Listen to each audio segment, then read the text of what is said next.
नमो नमो सत्य पुरुष को नमस्कार गुरु कीन ही। सुर नर मुनि जन साधवा संतो सर्वस दीन। सतगुरु साहिब संत सब दंडो तम प्रणाम। आगे पीछे मध्य हुए तिनको जा कुर्बान। सत साहिब साधो भाई सभी को राम राम। साधो साहिब जो आज शब्द बता रहे हैं, कबीर साहिब की वाणी का ये जो शब्द है, ये शब्द नहीं, ये काल के गाल में फंसी हुई आत्माओं को जगाने के लिए एक सतगुरु की चेतावनी है, एक दिव्य शंखनाद है। आइए इस शब्द की एक एक पंक्ति और एक एक अक्षर के भीतर छुपे हुए रहस्य को अपने अंतःकरण में उतारें। शब्द क्या है साधो? भजुमन नाम उमर रही थोड़ी। क्या कहते हैं साहिब?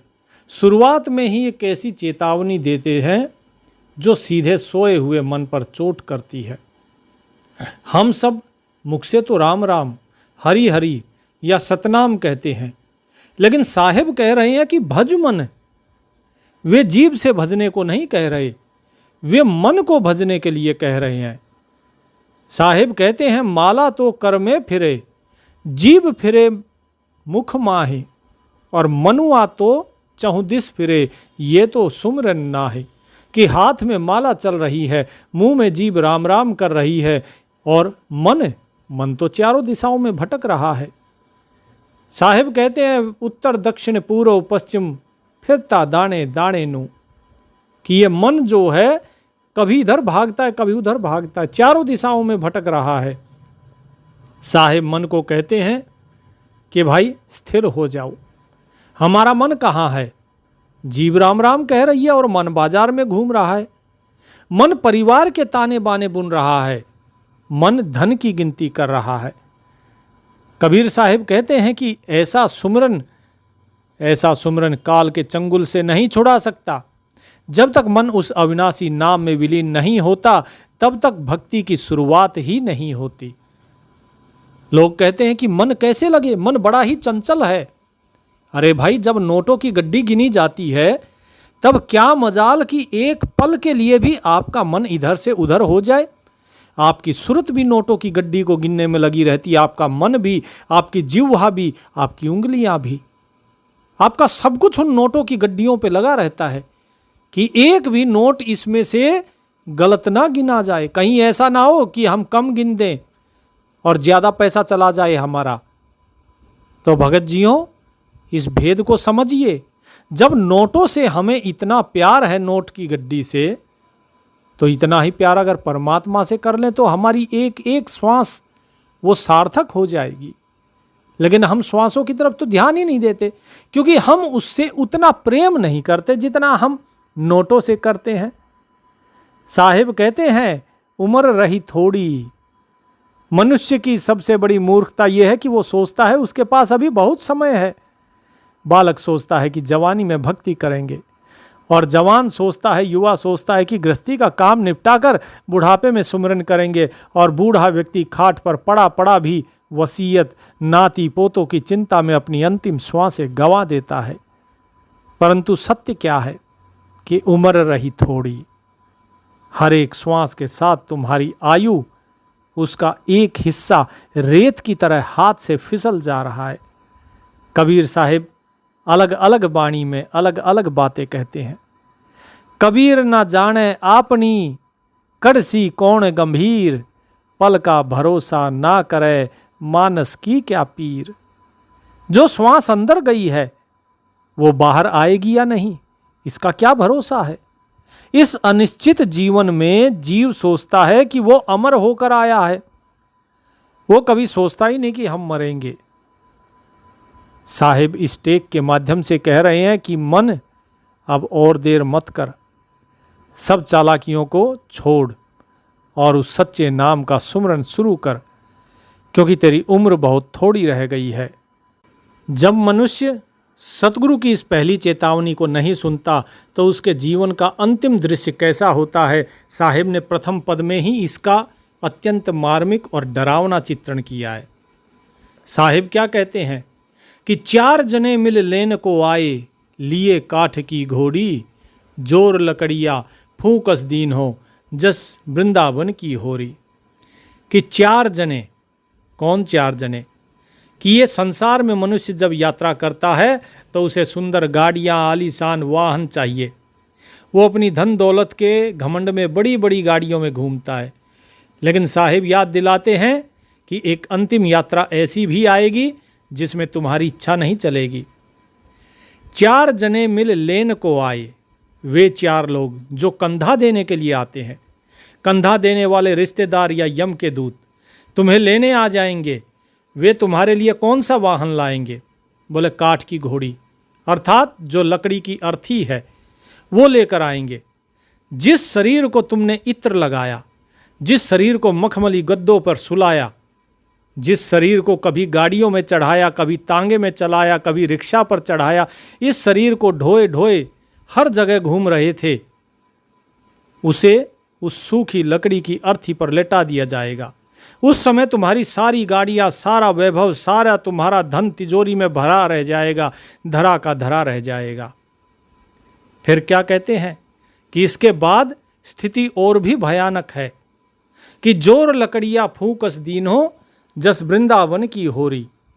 कि शमशान घाट पर ले जाकर सूखी लकड़ियों को चारों तरफ से इकट्ठा करके तुम्हारे उस सुंदर शरीर के ऊपर रख दिया जाएगा, जिसे तुम आईने में देखकर कभी थकते नहीं थे, हमेशा देखते रहते, कभी कंघी करते, कभी अपने चेहरे पर कुछ लगाते, कभी कुछ लगाते, और फिर उसमें इस तरह आग लगा दी जाएगी जैसे वृंदावन में होली खेलते हैं तो होली दहन जब होता है, होली का दहन, उस प्रकार से धू धू करके तुम्हारा ये जो चिता पर रख दिया जाएगा शरीर, और ये जलेगा। जैसे वृंदावन की होली के त्यौहार में सूखी लकड़ियाँ और उपलों के ढेर को धू धू करके जलाया जाता है, वैसे ही भयंकर लपटें तुम्हारे शरीर से उठेंगी। साधो विचार करो, जिस तन के पोषण के लिए तुमने जीवन भर पाप किए, दूसरों का हक मारा, झूठ बोला, बेईमानी की, उस तन का अंत इतनी बेरहमी से लकड़ियों के बीच जलकर होने वाला है। क्या इस अंत को जानने के बाद भी कोई बुद्धिमान मनुष्य नाम सुमरन से विमुख रह सकता है? कबीर साहब आगे मानव शरीर की बनावट और उसकी लाचारी का वर्णन करते हुए कहते हैं कि शीश महल के 10 दरवाजे आन काल ने घेरी, आगर तोड़ी नागर तोड़ी, निकसे प्राण खुपड़िया फोड़ी। कि इस मानव शरीर को साहिब ने शीश महल कहा है। शीश महल क्यों? कांच के महल की तरह ये शरीर अत्यंत नाजुक है। जरा सी चोट लगी, जरा सा दिल का दौरा पड़ा, जरा सा रक्त का दबाव बदला और ये महल चकनाचूर हो जाता है। इस महल में 10 दरवाजे हैं। 9 दरवाजे बाहरी संसार में खुलते हैं। 2 आँखें, 2 कान, 2 नासिका और 1 मुख, नासिका मतलब नासिका के छिद्र, और 2 मलमूत्र द्वार। 10वां दरवाज़ा त्रिकुटी और ब्रह्मरंध्र है जो गुप्त है। जीव इन 9 दरवाज़ों के माध्यम से जीवन भर संसार के भोगों का रस भोग लेता है, लेकिन वो भूल जाता है कि इन दरवाज़ों पर पहरा किसका है। किसका पहरा है? आन काल ने घेरी। कि जब समय पूरा होता है तो काल मृत्यु आकर इस पूरे महल को घेर लेता है, और उस समय जीव की कोई चतुराई, कोई डॉक्टर, कोई दवा काम नहीं आती। काल के सैनिक सभी दरवाज़ों को बंद कर देते हैं। फिर साहिब कहते हैं कि जब काल का दबाव बढ़ता है तो जीव की क्या दुर्दशा होती है कि आगर तोड़ी नागर तोड़ी, निकसे प्राण खुपड़िया फोड़ी। कि आगर और नागर का अर्थ है कि वे सारे किले, नागर अर्थात नगर, ये शरीर रूपी नगर, वे सारी व्यवस्थाएं, वे सारी नाड़ियाँ, सारे चक्र जो इस शरीर को चला रहे थे, काल उन सब को एक एक करके तोड़ देता है। शरीर पंगु हो जाता है, हाथ पैर ठंडे पड़ जाते हैं, वाणी बंद हो जाती है, और अंत में जब प्राण इस शरीर को छोड़ते हैं तो वे अत्यंत ही कष्ट के साथ क्या कहते हैं? खोपड़िया फोड़ी, अर्थात खोपड़ी को या शरीर के किसी कमज़ोर हिस्से को चीरते हुए, अत्यंत पीड़ा देते हुए बाहर निकलते हैं। जो आत्मा जीवन भर गुरुमुख रहकर 10वें द्वार सुषुम्ना के माध्यम से जाने का अभ्यास नहीं करती, उसे काल इसी तरह घसीट कर मारते हुए इस पिंजरे से बाहर निकालता है। फिर साहेब कहते हैं कि मृत्यु के बाद जिन्हें हम अपना कहते थे उनकी क्या प्रतिक्रिया है, जरा उनकी भी प्रतिक्रिया देखिए। साहेब ने इस पद में संसार के मोह का मुखौटा उतार कर रखा है। आचार्य गरीबदास महाराज भी अपनी वाणी में कहते हैं, मात पिता संगी नहीं भ्राता, कुल कुटुंब सब झूठा नाता, यक लेवा यक देवा दूतम, कोई किसी का पिता न पूतम, ऋण संबंधी जुड़ाइए नाता, अंत समय सब 12 बाटा। कि भाई इस संसार के जो लोग हैं जिन्हें तुम अपना कहते हो, चाहे वो माता हो, पिता हो, संगी हो, भ्राता हो, बच्चे हो, अड़ोसी पड़ोसी रिश्तेदार जो भी हों, बोले ये सब आपके नहीं है। तो ये सब कौन है कि कुल कुटुंब सब झूठा नाता, ये कुल कुटुंब ये सब कुछ झूठा नाता है। एक लेवा एक देवा दूतम, अर्थात यहाँ पर लेन देन के लिए आए हैं, व्यवहार के लिए। एक लेवा एक देवा दूतम, कोई किसी का पिता न पूतम, कि ये दोनों ही आप आए हो इस संसार में लेन देन करने के लिए, व्यवहार करने के लिए। कौन सा, किस चीज़ का व्यवहार करोगे? कि ऋण संबंधी जुड़ाइए नाता, अंत समय सब 12 बाटा। कि ऋण संबंधी नाता जुड़ा हुआ है ये संसार के साथ, और ऋण संबंधी नाता जो जुड़ा है, ये संसार जो है ये आपका ऋण लिए हुए है, या आप इस संसार का ऋण लिए हुए हैं। आपने पिछले जन्मों में जो कर्म करे थे वो सारे कर्म आपको अब यहाँ पर भोगने होंगे, और यहाँ के जो नए कर्म करोगे वो अगले जन्म में भोगोगे। ठीक इसी प्रकार जो संसार के लोग हैं उन्होंने आपसे जो लिया है वो आपको वापस लौटाएंगे, और जो आपने लिया है वो आपको उन्हें वापस लौटाना होगा। ये कर्म चक्र है और यही कर्ज है। इस कर्ज को चुकाने के लिए हम इस संसार में आते हैं। कबीर साहब कहते हैं कि पाटी पकड़वा की माता रोवे, बाह पकड़ कर भाई, लट छिटकाए तिरिया रोवे, बिछुरत मुरी हंस की जोड़ी। ठीक है, क्या कहते हैं कि पाटी पकड़ वा की माता रोवे, कि माँ जिसने जन्म दिया वो खाट की पाटी पकड़कर, पाया पकड़कर, जो चारपाई का एक पाया होता है, बोले पाया पकड़कर वो रोती है कि हाय मेरा लाल चला गया, मेरा बुढ़ापे का सहारा छिन गया। और जो सगा भाई होता है जो साथ में खेला कूदा, वो तुम्हारी बाँह पकड़कर रोता है कि मेरा भुजबल टूट गया, मेरा भाई चला गया। ध्यान से देखो साधो, इस रोने के पीछे भी एक बारीक स्वार्थ छुपा है। मेरा सहारा चला गया, मेरा भुजबल टूट गया। ये कोई नहीं कह रहा कि इस बेचारी आत्मा की क्या गति होगी, इसने नाम सुमरन किया था या नहीं, इसके बारे में कोई बात नहीं करता। और सबसे ज़्यादा विलाप कौन करती है? सबसे ज़्यादा विलाप करती है स्त्री। लटक छिटकाए तिरिया रोवे, बिछरत है मोरे हंस की जोड़ी। क्या कहा? लट अर्थात अपने बाल, यानी कि बालों को बिखरा कर, छाती पीट पीट कर त्रिया रोती है, पत्नी रोती है। और क्या कहती है कि हाय मेरे हंस की जोड़ी बिछड़ गई, मैं अनाथ हो गई। वो तुम्हें अपना हंस कह रही है, लेकिन कब तक? जैसे ही 2-4 घंटे बीतेंगे, वही पत्नी, वही माँ, वही भाई कहेंगे कि अब सबको ज़्यादा देर घर मत रखो, जल्दी उठाओ, ये भूत बन जाएगा, इससे दुर्गंध आने लगेगी। जिस हंस के बिछड़ने पर छाती पीटी जा रही है, उसे घर के बाहर निकालने की जल्दी मच जाती है। यही संसार के प्रेम की औकात है, यही इस संसार के प्रेम का सच है। यह सब कुछ स्वार्थ का संबंध है, कर्मों का मेला है, इसके अतिरिक्त और कुछ भी नहीं। संसार की इस असारता और लाचारी को दिखाने के बाद कबीर साहब हमें निराश होकर हाथ पर हाथ धरकर बैठने को नहीं कहते। वो कहते हैं इस महासंकट से बचने के लिए एक अचूक और पक्का उपाय है। क्या? कि सत्य नाम का सुमरन कर ले, कि जो सच्चा नाम है उस सच्चे नाम का सुमरन कर ले, उस परमात्मा के नाम का जो सार नाम है। बांध गांठ तू पोढ़ी, कहत कबीर सुनो भाई साधो, जिन जोड़ी तिन तोड़ी। साहेब कहते हैं कि सत्य नाम का सुमरन कर ले, उस सच्चे अविनाशी नाम का सुमरन करो जो आदि अनादि है, जो काल के दायरे से बाहर है, वो नाम जो सतगुरु की शरण में जाने पर मिलता है। और उसे कैसे संभालना है? बोला बांध गांठ तू पोढ़ी। पोढ़ी का अर्थ कि मजबूत, पक्का। जैसे कोई मनुष्य कीमती हीरे जवाहरात को अपने आंचल में बहुत पक्की गांठ बांध कर रखता है ताकि वो कहीं गिर ना जाए, वैसे ही सतगुरु से मिले हुए नाम को, उस मंत्र को, उस सार नाम को, उसको अपनी सुरत में ऐसी पक्की गांठ बांध लो कि उठते बैठते सोते जागते वो सुमरन कभी बंद ना हो। तुम्हारी लो उस परमात्मा से ऐसे लग जाए कि संसार का कोई भी झोंका उसे डिगा न सके। साहिब कहते हैं कि सत्संग के लिए अंतिम चरण में साहिब ने क्या कहा? इस सृष्टि का सबसे बड़ा नियम बताते हैं। कहत कबीर सुनो भाई साधो, जिन जोड़ी तिन तोड़ी। कि हे संतों, हे साधो भाई सुनो, इस संसार का ये अटल नियम है कि जिन जोड़ी तिन तोड़ी।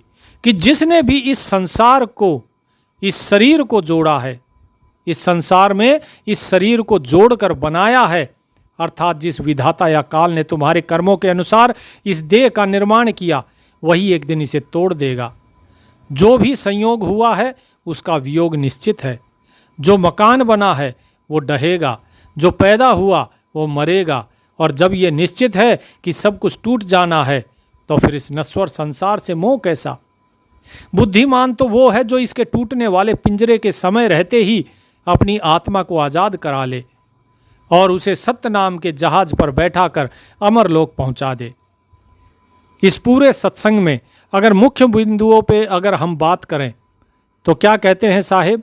सबसे पहले ये कहते हैं कि मेरे पास अभी बहुत समय है। ये अज्ञानी व्यक्ति कहते हैं कि मैं बुढ़ापे में भक्ति करूँगा।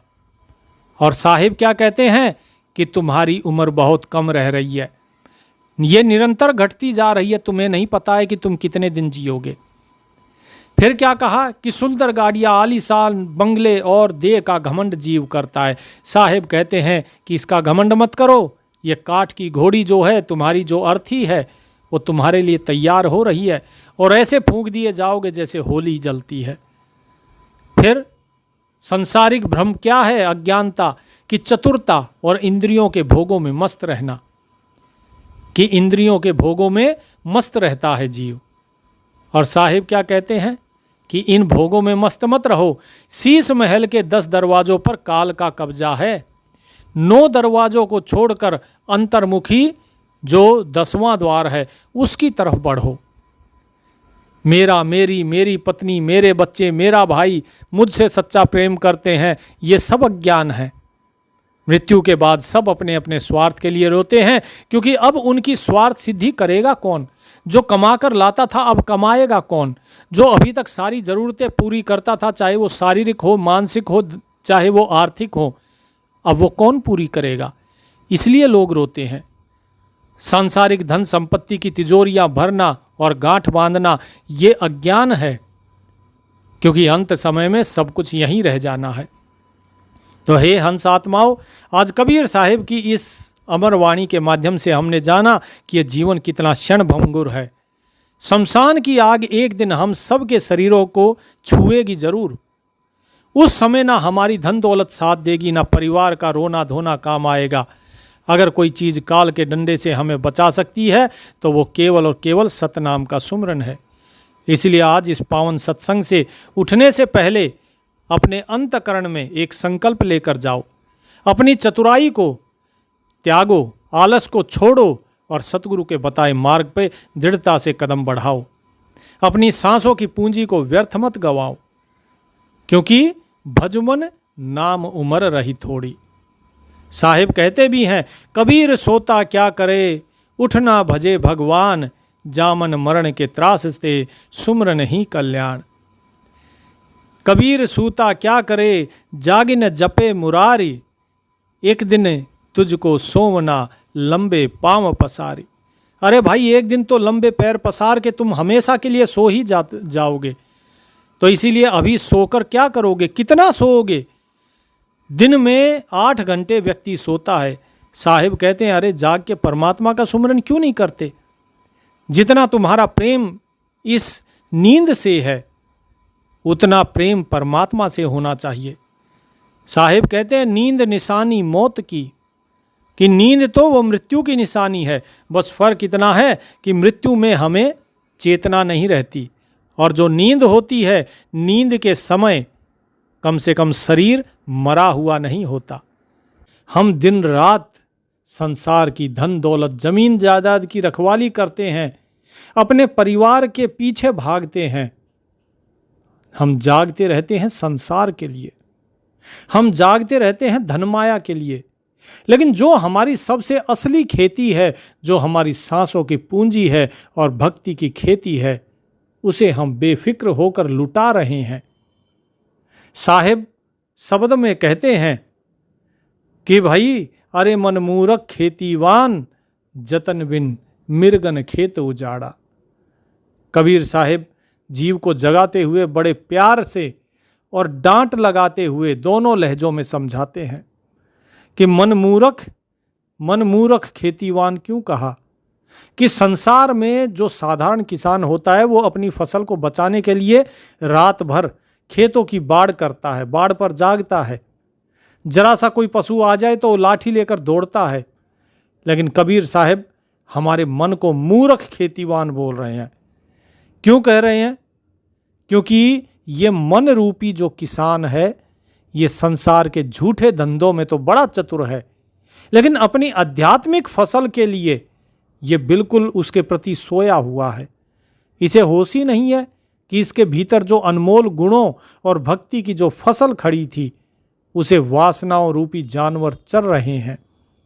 जितनी वासनाएं हैं, ये सब जानवर ही हैं जो हमारी सांसों की पूंजी को चर गए, हमारी खेती को चर गए, भक्ति रूपी खेती को। साहिब कहते हैं जतन बिन मिर्गन खेत उजाड़ा। जतन नहीं किया अर्थात साधना, होश और गुरु के नियमों का पालन नहीं किया। साहिब कहते हैं कि बिना जतन के, बिना सावधानी के मिर्गन मतलब हिरणों का जो झुंड होता है, यानी कि हिरण कौन सी हैं? आपकी ये इंद्रियां, जो आपके मानसिक विकार है। बोले इन मिर्गों ने तुम्हारी पूरी खेती को उजाड़ कर रख दिया। आपके भीतर जो दया, क्षमा, संतोष, प्रेम के जो सुंदर पौधे उगे हुए थे, उन सभी को ये जितने विकार हैं, इन विकार रूपी हिरणों ने उन सभी को चर लिया, और आज हमारा अंतःकरण निष्प्राण और सूखा पड़ा है। साहिब कहते हैं कि अब इन हिरणों की पहचान सुनो जो खेत को चर रहे हैं, कि 5 मिरग 25 मिरगनी तामय एक सिंगाड़ा, अपने अपने रस के भोगी चरते फिरे न्यारा न्यारा। क्या? कि 5 मिरग 25 मिर्गनी कौन है? 5 मिर्ग हैं हमारी 5 ज्ञानेंद्रियां, आँख, कान, नाक, जीभ, त्वचा।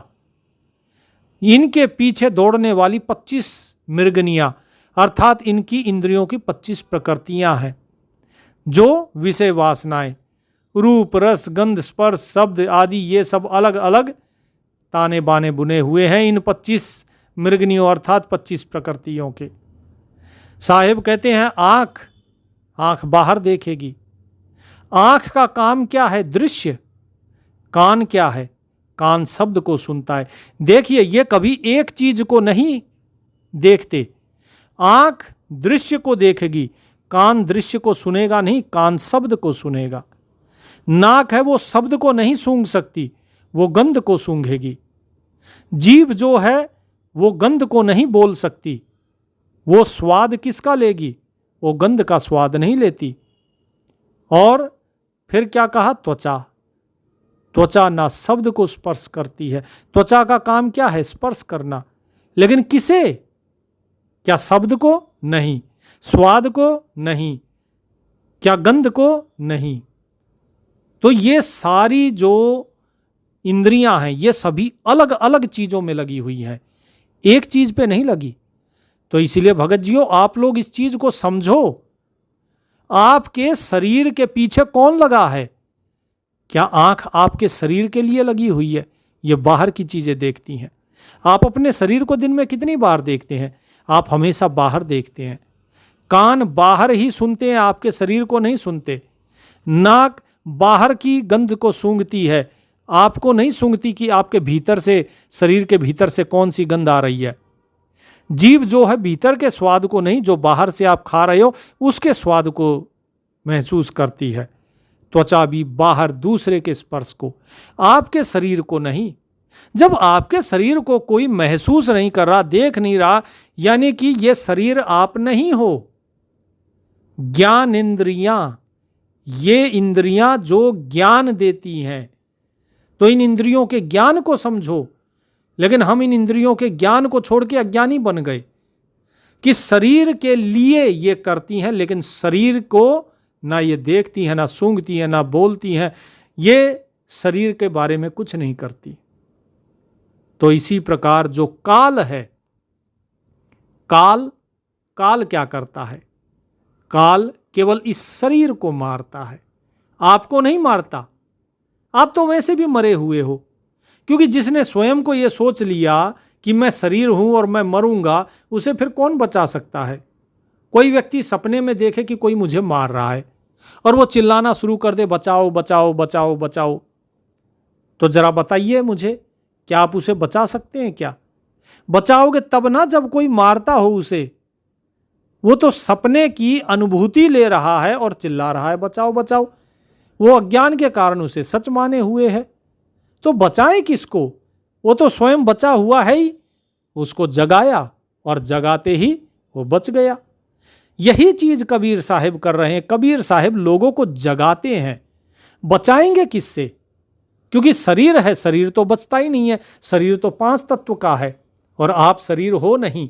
तो आपको कबीर साहिब जगा रहे हैं कि भाई ये 5 मृग हैं और 25 मृगनी हैं, ठीक है, यानी कि इंद्रियां हैं। ताम है एक सिंगारा, यानी इस पूरे झुंड के बीच में एक बड़ा सींगों वाला मुख्य हिरण बैठा हुआ है, जिसे हम अहंकार या मुख्य मन कहते हैं। ये अहंकार ही इन सब इंद्रियों को संचालित करता है। चरत फिरे न्यारा न्यारा, क्या कहा साहिब ने कि ये सभी अलग अलग चरते हैं, अपने अपने रस के भोगी, चरत फिरे न्यारा न्यारा, कि सभी इंद्रियां अपने अपने रस को भोग करती हैं।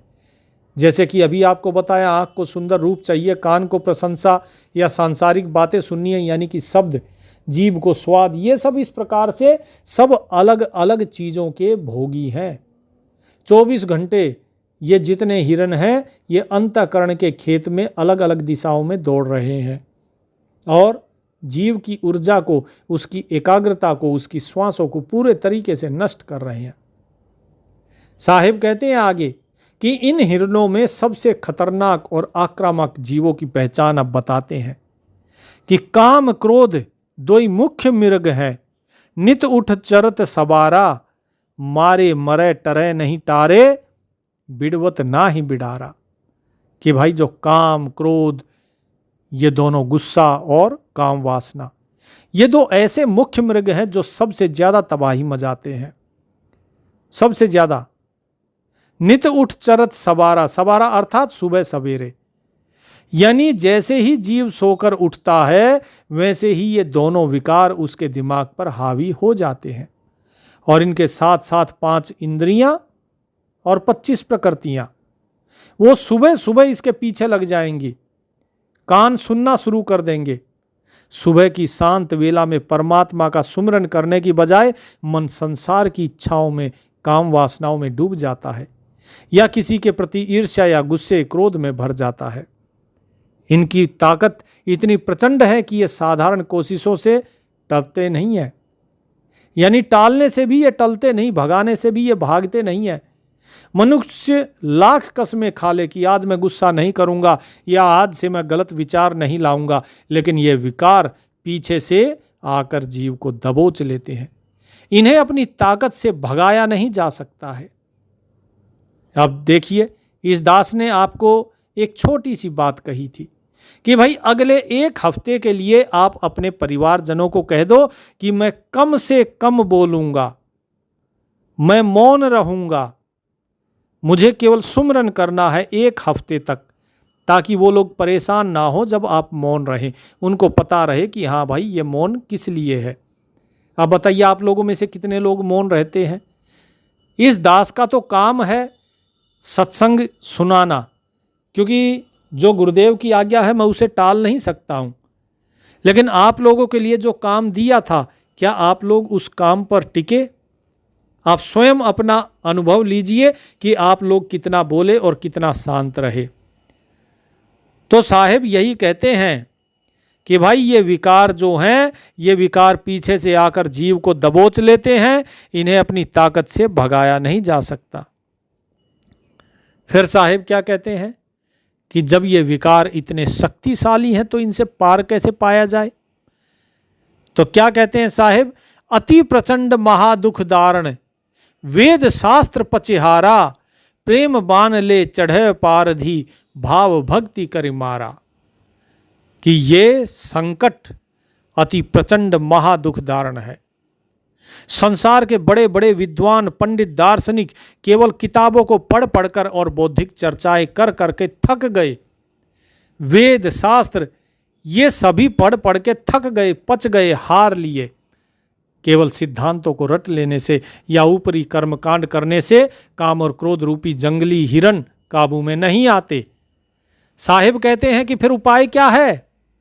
उपाय है इसके लिए एक शिकारी, कि आपको एक शिकारी बनना पड़ेगा। और वो शिकारी कौन है? स्वयं जीव। वो शिकारी कौन है? स्वयं जीव। और जीव कैसे? जब वो सतगुरु की शरण लेता है। जब वो सतगुरु की शरण लेता है तो जो शिकारी है यानी कि जो जीव है वो अपने धनुष पर कौन सा बाण चढ़ाता है? प्रेम बाण। और परमात्मा के प्रति जो सात्विक प्रेम का बाण है उसको धारण करता है और तब इन पर चलाता है। और वो किस बल से निशाना लगाता है, मतलब शक्ति क्या है उसकी। भाई आप धनुष को खींचोगे तो ताकत लगाओगे ना शरीर की। तो प्रेम बाण को किस चीज की ताकत चाहिए? तो साहिब कहते हैं भाव भक्ति कर मारा, कि जब हृदय में सच्ची तड़प, निष्कपट भाव और अनन्य भक्ति जागती है तब ये बाण सीधा जाकर उन विकारों के सीने में लगता है। प्रेम के आगे काम क्रोध स्वतः ही शांत हो जाते हैं। अब लोग कहते हैं कि देखो जी परमात्मा सब में है, परमात्मा सब में है। जो बड़े बड़े ऋषि मुनि हैं वो क्या कहते हैं? अहम ब्रह्मास्मि। ठीक है, आप ब्रह्म हो और परमात्मा सब में है, ये बात भी ठीक है। लेकिन जब ये अप्सराएं आई उनके मन को लुभाने के लिए, चाहे विश्वामित्र हो, चाहे दुर्वासा हो, चाहे पाराशर हो, चाहे श्रृंगी ऋषि हो, कोई भी हो, जब ये रंभा, उर्वशी, मेनका या फिर और कोई सुंदर स्त्री आती है, तब ये केवल शरीर को क्यों देखते हैं? तब ये क्यों भूल जाते हैं कि सबके अंदर परमात्मा है, सब कुछ परमात्मा है? तब इनका ये ज्ञान कहाँ चला जाता है? क्योंकि ये ज्ञान केवल उनका कौन सा ज्ञान था? ये ज्ञान केवल वेदों का, शास्त्रों का ज्ञान था। ये अनुभव का ज्ञान नहीं हुआ था। जब तक जीव को अनुभव नहीं हो जाता तब तक वो सब के अंदर उस परमात्मा को नहीं देखता। वो केवल शरीर को देखता है, वो केवल देह को देखता है, वो शरीर की सुंदरता को देखता है। यही चीज साहिब कह रहे हैं कि जब तक अनन्य भक्ति नहीं जागती, निष्कपट भाव नहीं होता, हृदय में सच्चा प्रेम नहीं होता, सच्ची तड़प नहीं होती, तब तक ये बाण नहीं लगता है विकारों को। और जब ये सब पैदा हो जाता है तब विकारों को ये बाण लगता है और विकार सारे दूर हो जाते हैं। साहिब कहते हैं हिरणों को मारने के बाद दोबारा कोई विकार खेत में ना घुसे।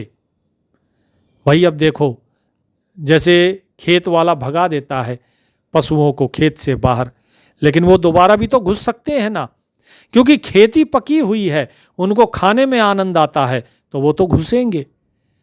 तो साहिब क्या कहते हैं कि दोबारा ना घुसे इसके लिए खेत की पक्की घेराबंदी कर दो। जैसे खेत के चारों ओर बाड़ लगा दी जाती है, कांटेदार तार लगा दिए जाते हैं या कांटेदार झाड़ियां डाल दी जाती हैं। तो क्या कहते हैं अंतिम पद में पूरा जो है भेद बताते हैं कि भाई कैसे क्या करना है। साहिब कहते हैं सत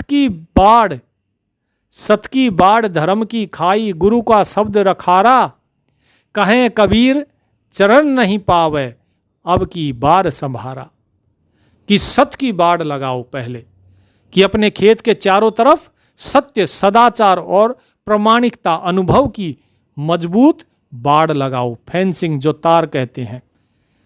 जिसका जीवन सत्य पर आधारित है उसके भीतर विकार आसानी से प्रवेश नहीं कर पाते। दूसरा क्या कहा कि धर्म की खाई, कि बाड़ के बाहर धर्म की यानी कर्तव्य परायणता की मर्यादा की गहरी खाई खोद दो, ताकि वासना के पशु उसे लांघ ही ना सके। आगे आपने बाड़ लगा दी, उसके बाड़ के आगे आपने खाई खोद दी। और उसके बाद फिर क्या कहते हैं कि गुरु का शब्द रखवारा, यानी कि इस पूरे खेत का चौकीदार कौन होगा? गुरु का शब्द। सतगुरु से मिला हुआ जो शब्द है, वो जो सार नाम है, उस सार नाम को जो आपकी चेतना को जागृत रखता है, उस गुरु का शब्द आपके भीतर गूंजता रहना चाहिए, सुरत उसमें लगी रहनी चाहिए। तो वो शब्द साक्षात रखवाले की तरह खड़ा हो जाएगा। साहेब अंत में आश्वासन देते हैं कि कहें कबीर चरण नहीं पावे, अब की बार संभारा। कि अगर तुमने इस तरीके से अपने खेत को संभाल लिया तो काल और उसके विकारों के जो पैर हैं, चरण हैं, तुम्हारे इस भक्ति के खेत में कभी नहीं पड़ेंगे। अब की बार यानी इस अमूल्य मानव जन्म में अपनी खेती को पूरी तरीके से संभाल लो, इस भक्ति को संभाल लो, ताकि तुम्हें बार बार 84 के चक्कर में ना भटकना पड़े। तो ये साहिब यहाँ पर जो जीव सोए हुए हैं, उन सोए हुए जीवों को चेता कर बता रहे हैं। उम्मीद करता हूँ आज का सत्संग आपको अच्छा लगा होगा। परमात्मा सभी पर दया करें, गुरुदेव की कृपा सब पर बरसती रहे। सत साहिब।